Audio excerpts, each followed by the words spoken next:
Hello. Before we start today's episode, if you would like a condensed version of what I'm talking about in this podcast, go ahead and subscribe to the Perfectionist Guide. You can read the entire thing in 3 minutes or less. To access this, go to CourtneyLoveGavin.com/newsletter.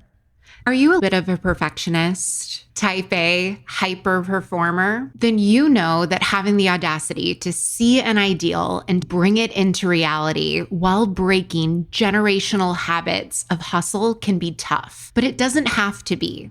If you are ready to burn bright instead of burning out, to lead without losing yourself, and to enjoy the life you have worked so hard to create, then keep listening.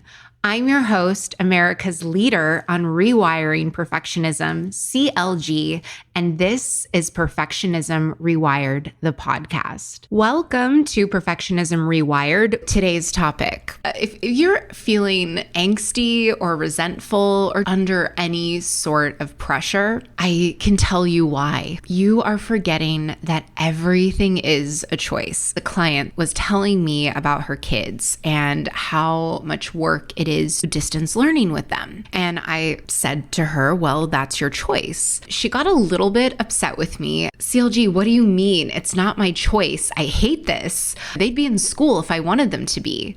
But what she forgot is it is her choice to enroll her children in distance learning. She doesn't have to put them on the Zooms and sit down and do their homework with them. She could just say, you guys don't want to do it, don't do it. Have them not do their homework. She could decide, she doesn't have to take care of her children. She could put them outside if she wanted to, and Child Protective Services would come.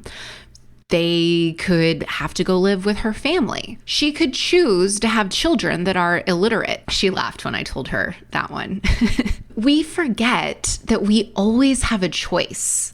When I'm extremely frustrated with Chandler, sometimes I think I could rehome him. That's totally an option. No one is forcing me to take care of him. But when I think about who it is that I'm becoming and how I want to show up in the world, future CLG, we keep our commitments to people that we love. That is a non-negotiable. We take care of our children. And me being frustrated is my choice. It has nothing to do with Chandler. I went to work on redefining my relationship with being a pet parent. For my client, she realized I don't have to. We decided that she didn't want her children to be taken by Child Family Services and that she wanted her children to be literate and a bunch of other stuff. Basically, we got clear on what it was that she wanted for her life and what the non-negotiables are. So then she was able to see, it wasn't just her being like, yeah, CLG, you're right. No, we're not just doing tacit agreement here. She was able to see that she was choosing to do distance learning with her kids. That in itself just releases the pressure. Close your eyes real quick and just tell yourself, I have to. How does that make you feel? It brings up a bunch of pressure. You don't have to do anything. The second part is to think about, okay, so you're choosing to do this, like with my client and distance learning, she's choosing to have her children go to school. And right now that school is via the computer. That's her choice. And she wants to love her choices. You can totally do this in your own life. Know that everything is a choice. Clients will tell me, well, I have to pay taxes. I'm like, no, you don't have to pay taxes. You're choosing to pay taxes because you don't want to go to jail. Everything that we do has a consequence of some sort. Action, reaction. It's math. It's not drama. Once you see that and you're like, okay, I'm not going to be a victim anymore. And P.S., I'm not calling my client a victim at all. It's a victim mentality. No one is forcing you to do anything. And if your mind isn't totally believing that, Know you always have other options. For me and Chandler, for example, it helps me to play that situation all the way out. When I just feel like I'm at my wits with him, it usually happens when he's sick because I am a single pet parent. I choose to be a single pet parent. See, I just caught myself doing it right now. Then what I do is I think, okay, if I didn't have Chandler, I know that there are a bunch of people who told me that they really want to adopt Chandler if I ever changed my mind solely based on how cute he is in their presence. In my mind, I'm like, I could totally rehome him and find another home. Sometimes I think I could tie him outside to this tree when we're walking. By playing it all the way out, I realize with myself, look, CLG, you got options, okay? You don't have to do anything. You're choosing to do this. Let's be honest with ourselves.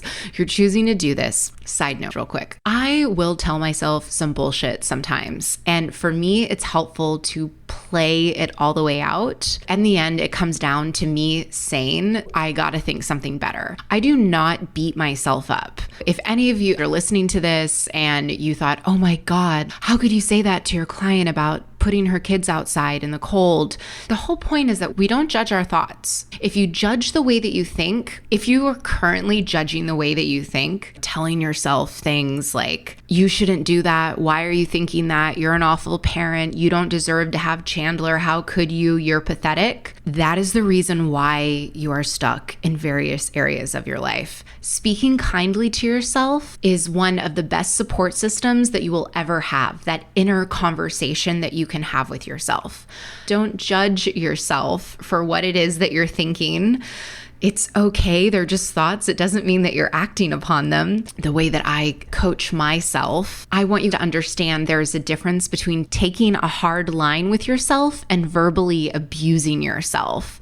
For me, a lot of my self-talk is, oh no, we are not doing that.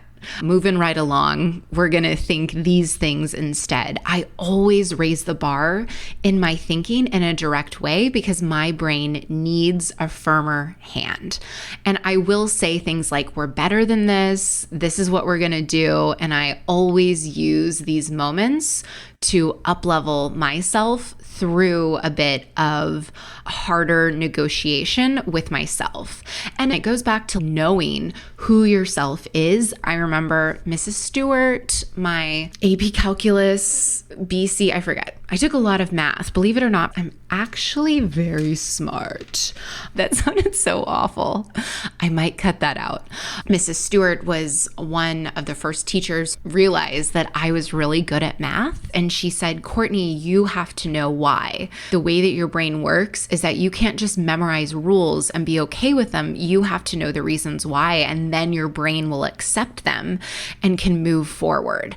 Because I know myself so well, I know me saying I have to do something, I play it all the way out. Sometimes that means I'm like, is there a gun to my head? No, there isn't. Like straight up. Would I like to do this? Right now in my business, everything I'm doing, it has to be a want to. There is no I have to's. It's just not allowed in Q1 of 2021. I want to, or I get to. Either way, it's the same thing. It's really helped me in everything that I'm doing. I'm thinking about the reasons why I'm doing it. When I was explaining that to one of my friends in corporate, and she's like, but I don't really understand that. Like, what do you mean? I said, do I want to pick up Chandler's shit? No. Like, let's be straight up honest, because he is on these new antibiotics and it was just not something that I'm even going to discuss on the podcast because it's gross.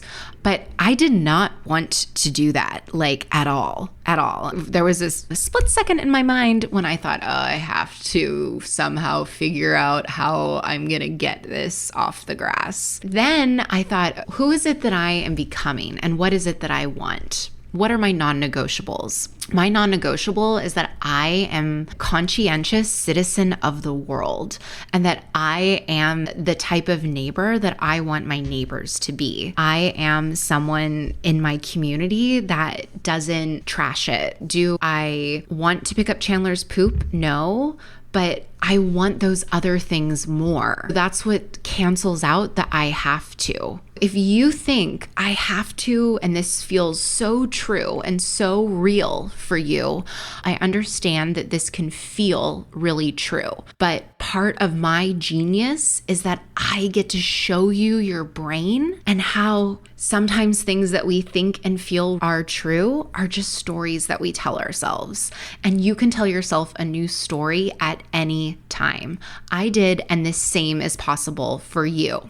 If you're nodding your head yes, listen closely, because I might have the solution you've been searching for. My Perfectionism Rewired Accelerator, a 6-week, highly individualized one-on-one coaching experience designed exclusively for perfectionists like you. Your perfectionism is actually your greatest asset, and leveraging it can be hard work or take years of guesswork. That's why in Perfectionism Rewired Accelerator, I give you my key frameworks to taking charge of your Ferrari drive, proven to work even for the most type A, high-strung, stubborn perfectionists. In the first 30 days, you will cut your burnout in half, increase your professional fulfillment by at least 150%, and your self-compassion will go up at least 250%. And that is just your first 30 days. So if you want to save yourself years of trial and error, go to CourtneyLoveGavin.com/accelerator today. Or if you want to take the easy way, just click the link in the show notes to check out the Perfectionism Rewired Accelerator.